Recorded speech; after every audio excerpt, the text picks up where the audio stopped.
Hi, I'm Alan from Newlands Nursery and this is today's 5 Minute Friday. What we're going to be doing is taking cuttings from this geranium, the scented geranium or pelargonium, if you want to be more correct about it, often known as geraniums. Strictly speaking, they are pelargoniums.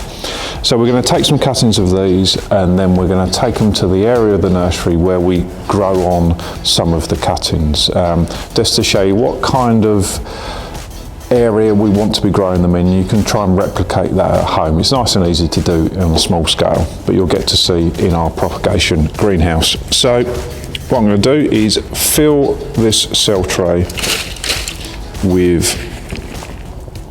some compost, just like that. Just top it up nicely.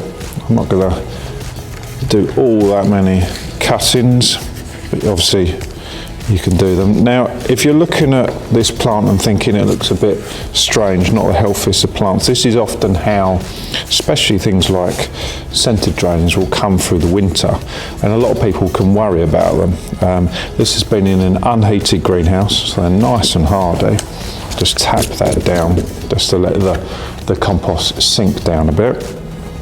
So they often have this sort of bare look around the base, but if you look very carefully, you can see new shoots starting to come through, and it'll fill out fairly soon actually. If this was in a warm greenhouse or a conservatory windowsill or something like that, they probably would have already sprouted through. But we want to take some cuttings, build up our stock of plants, and then we can put more in pots and on the patio and stuff like that come this summer. So all I'm going to do is take a cutting from the top here. So I pick a nice green, fresh shoot. I'm just going to cut it off like that. Scalpel, sharp knife would be better, but if you're worried about safety, and specifically if you're doing it with children, scissors works fine. And I'm going to cut some of the bottom leaves off, just like that. So I've got a stem. Make sure this cutting is nice and clean. And then all I'll do, and I'll use the scissors for it, is just put a little hole in, put it in and tuck it in. It's as simple as that. You repeat that for as many times as you can.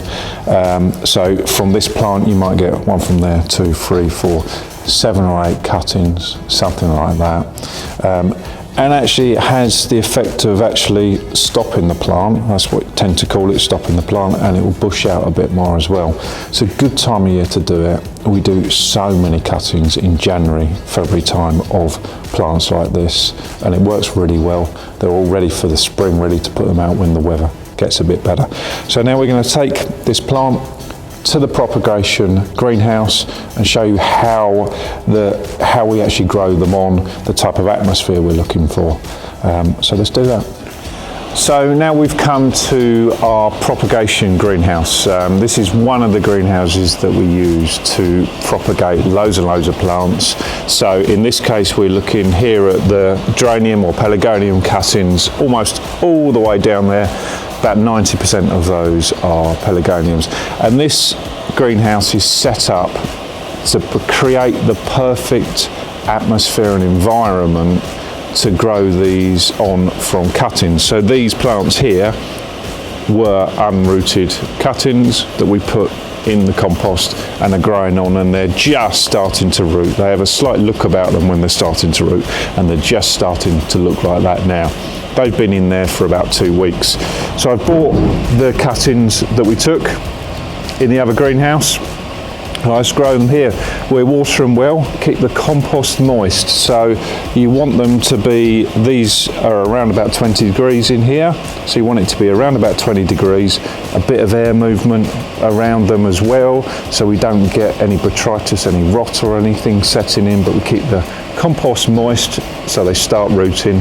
And that's the way you do it. So you can do exactly the same in your home, whether that be a conservatory, a warm windowsill, or a light table or something like that. If you haven't got, chances are you haven't got a greenhouse like this, but if you haven't got a heated greenhouse, there's loads of opportunities in the home to still be able to take cuttings.